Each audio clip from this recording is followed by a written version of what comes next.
नमस्कार, मैं प्रद्युमन जोशीला नलवा।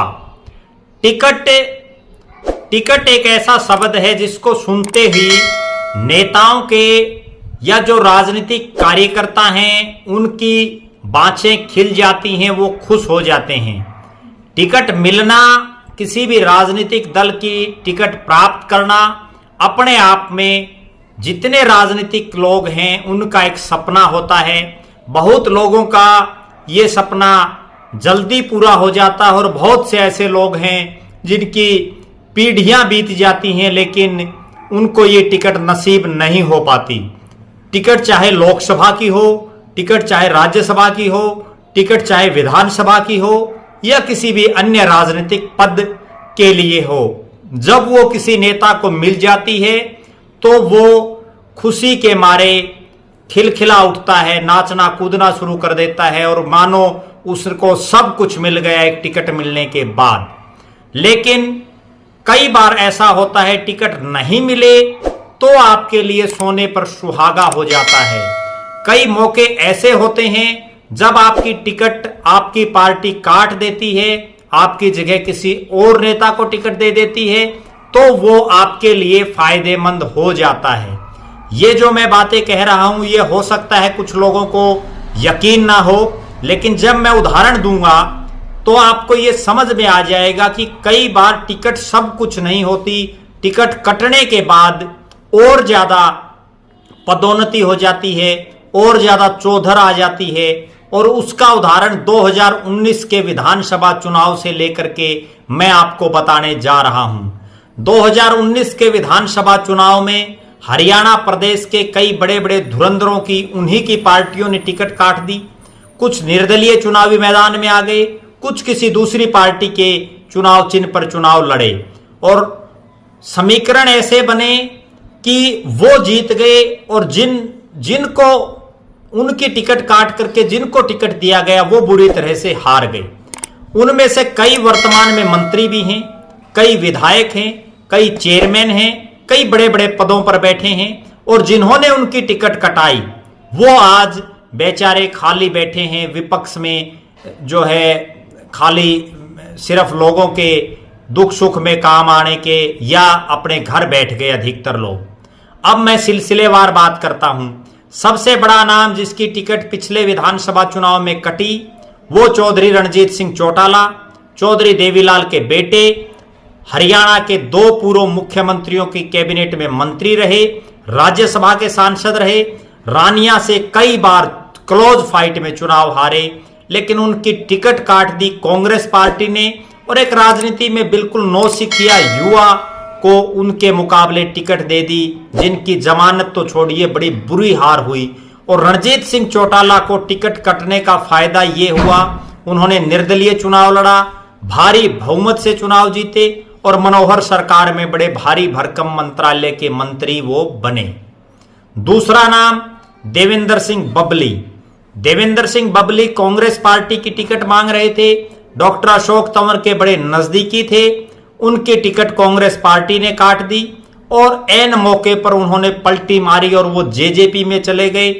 50,000 से ज्यादा वोटों से चुनाव जीते और मनोहर कैबिनेट के वो मंत्री बने, बड़े भारी महकमों के वो मंत्री बने।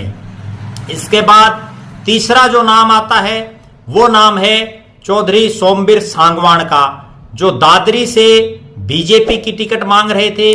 पहले भी चुनाव लड़ चुके हैं, 2 चुनाव वो हारे और बीजेपी ने उनकी टिकट काटी। सांगवान खाप के प्रधान होने के नाते और लोगों की एक उनके प्रति जो है बेचारापन बनकर के उन्होंने चुनाव लड़ा और निर्दलीय चुनाव जीते बड़े भारी बहुमत से। मनोहर सरकार में उनको चेयरमैन भी बनाया गया। उसके बाद जो अगला नाम आता है वो है बलराज कुंडू। महम से बीजेपी की टिकट मांग रहे थे, जिला परिषद के चेयरमैन थे, बीजेपी के बड़े नेताओं में शामिल थे।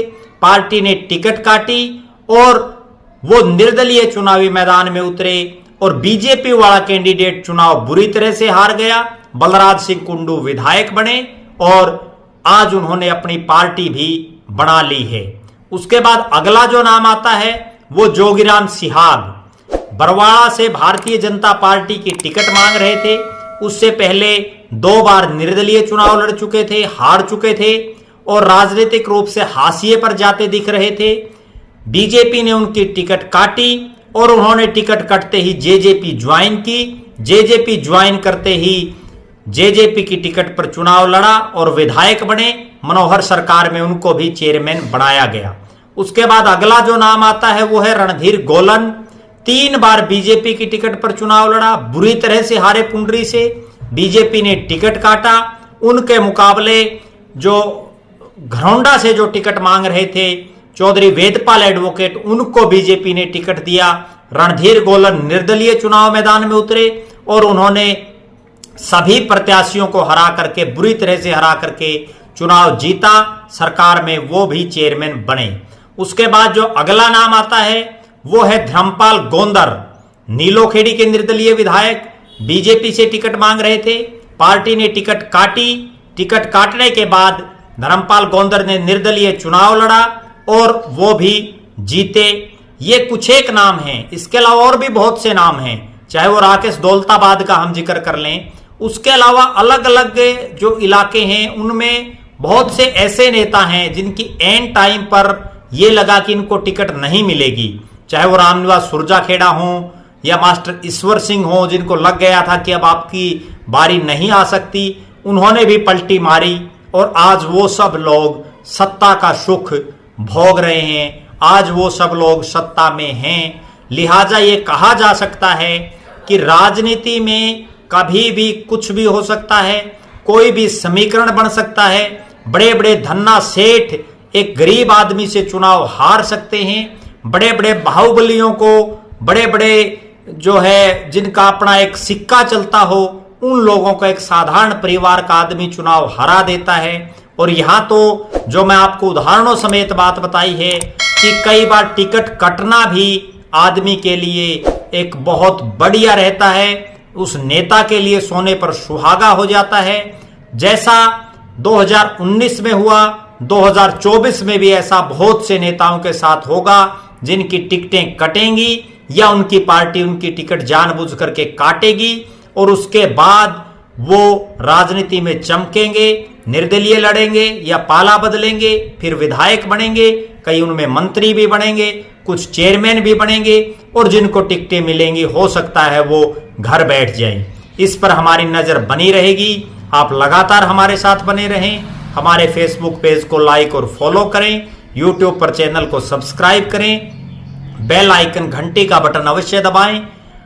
लगातार जुड़े रहने के लिए वीडियो को शेयर करें, अपने कमेंट्स अवश्य लिखें। बहुत बहुत धन्यवाद। आपका अपना प्रद्युमन जोशीला नलवा।